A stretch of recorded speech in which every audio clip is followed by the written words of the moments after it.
빚내서 이자 갚는 연끌들이 정말 많아지긴 했나 봅니다. 유튜브에서도 마찬가지고 언론 뉴스에서도 사설에서도 연끌들에 대한 이야기가 나옵니다. 2011년 12년 하우스푸어가 있었습니다. 그때에 비해서 지금 현재 연끌들이 빌린 대출 금액은 2.5배, 3배, 심한 경우에 4배까지 된다라고 하죠. 한때 2019년, 2018년 그쯤이었나요? 연끌은 영혼까지 끌어모아서 이제 빚을 내서 부동산을 산다라는 건데, 그때만 해도 빚을 내는 걸 능력이라고 생각했습니다. 빚을 부채라고 생각 안 했다라는 거죠. 빚을 내도 한 5년가량 이자만 내다가 나중에 되팔면 시세 차익을 충분히 볼 수 있는데, 그런 투자를 안 하는 사람을 어리석다 했고 벼락 거지라고 얘기하고, 이 갭 투자 되게 유용한 방식이다. 이 레버리지를 이용해서 자산을 증식하고 부를 이룰 수 있는 되게 이 마법 같은 이 만병통치약이라고 사람들이 많이 얘기했습니다. 그리고 실제로 그때 연끌들을 많이 했고요. 뭐 제 지인은 뭐 다채를 샀는데요. 뭐 참 대단하죠. 그렇게 엄청나게 이렇게 몰아붙일 수 있는 그들의 이 추진력을 보면 한편으로는 좀 대단하다 싶었고, 그러지 못하는 어설픈 이 겁쟁이인 제가 이 지금에 와서 보니까는 운 좋게도 그런 이 위협을, 그런 이제 연끌의 이 위기를 벗어날 수 있다라는 건 참 아이러니한 것 같습니다. 왜냐?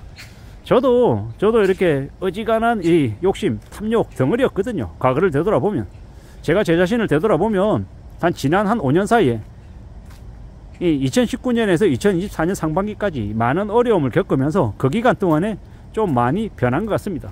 본질은 안 변했을 수도 있지만 기본적인 생각과 이 마음가짐은 계속 이제 바뀌려고 무던히 애썼던 것 같습니다. 그러다 보니 지금의 제가 있는 것 같다라는 생각도 합니다. 그러지 않았더라면, 그 어려웠던 그 5년이 없었더라면 아마 제가 지금 이 자리에서 이렇게 이야기를 못하고 있을 수도 있겠다라는 생각도 가끔씩 해봅니다. 근데 이제 그 2019년에서 2024년 상반기까지가 참 아이러니하게도 이 연끌 강풍, 부동산 강풍이 되게 많이 불었던 시절입니다. 저는 이제 2019년 이전에 좀 욕심이 되게 많았었죠.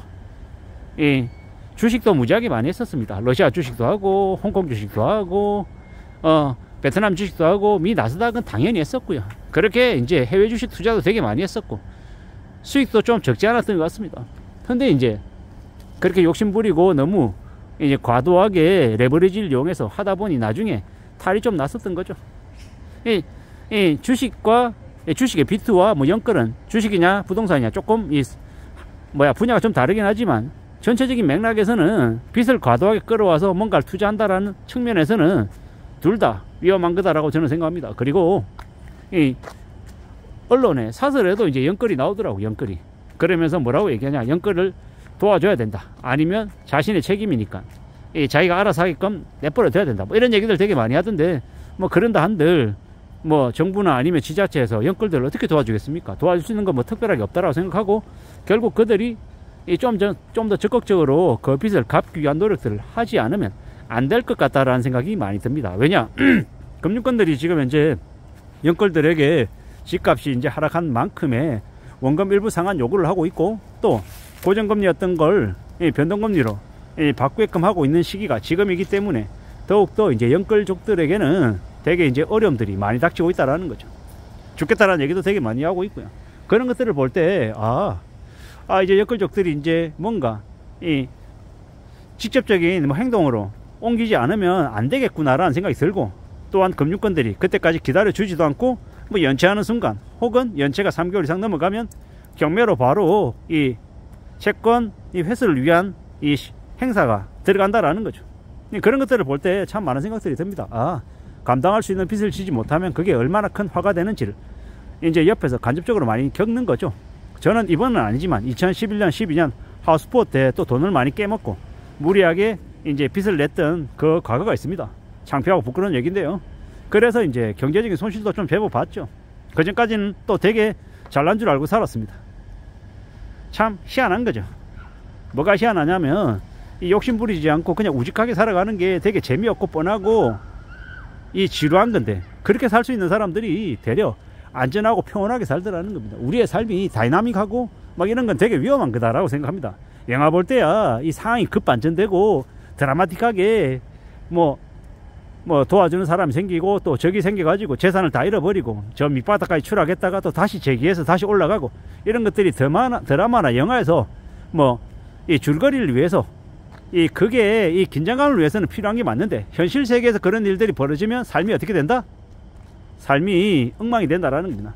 심장병이든 아니면은 뭐 여러 가지 병으로 빨리 이제 수명이 다해서 이제 돌아가실 수도 있고, 또한 이제 이 성격이 개팍해지거나 아니면 되게 우울하거나 아니면 되게 불행하거나 되게 이제 변동성이 심한 것 때문에 이 쇼크도 많이 겪게 되고 이 맨정신으로 살기 어렵다라는 겁니다. 그러면 어떻게 되냐?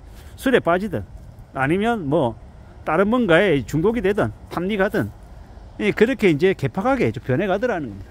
참 그런 거 보면 살아가는 건 참 공평한 것 같습니다. 돈을 아주 많이 버는 사람들, 부자들, 되게 부자면 뭐든지 다 좋을 것 같지만 그들은 또 보통 사람들이 생각하지 못하는 그런 스트레스와 압박과 부담, 이 두려움이 많죠. 또 보통 사람들은요, 평범하게 살기 때문에 또 그들이 할 수 있는 자유로움도 분명히 있는 겁니다. 남의 눈치도 보지 않고요. 그리고 또 이제 가난한 사람들은 가난한 사람들대로 힘들고 어려운 것도 있지만 또 그 때문에 지금의 시대는 그들에게 이 경제적으로 여러 가지 복지 혜택이든 뭐 경제 지원이든 또 도와주는 부분들이 분명히 있더라는 거. 그런 거 보면 참 제각각이구나 라는 생각이 들기도 하고요. 우리가 살아가는 지금 이 시대가 어느 누구에게든 다 나름의 뭐 이득과 손해가 있는 것 같다라는 생각이 더 많이 듭니다. 분명히 생각해 보건대 우리가 살아가는 지금의 시대, 안전하게 살아가기 위해서 좀 더 애써야 될 것 같고, 함부로 영끌에 관심 갖는 건 안 좋은 일이다 라고 말씀을 드리고 싶습니다. 안전하게 살아가는 게 제일 필요하다라는 생각이 요즘 와서 더 많이 듭니다. 함부로 영끌하면 큰일 납니다. 요새 사람들은 되게 이 간댕이가 부어가지고 5억 10억 대출 받는 걸 되게 아무렇지도 않게 생각하죠.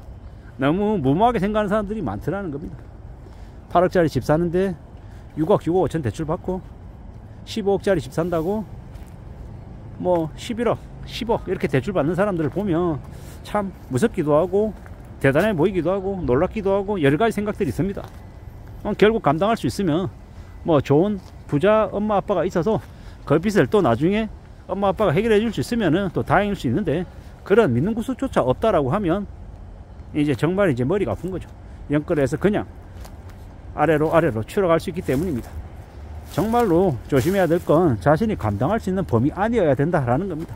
의사들 아니면 뭐 변호사들 이런 친구들 중에서 또 돈을 좀 잘 버는 사람들은 그 빚을 많이 져도 커버하고 해결해 가더라고요. 제일 문제는 감당할 수 있는 능력이 안 되는데 뭐 도움 받을 수 있는 것도 없는데 무리하게 7억이니 9억이니 10억이니 대출 받는 사람들, 그들이 제일 큰 문제인 것 같습니다. 아마 잡힌 물고기가 돼서 금융권에게 뼈까지 쳐발리든지 아니면 경매 처분 당해서 집을 뺏기든지 둘 중에 하나가 아닌가 라는 생각을 해봅니다. 이상입니다.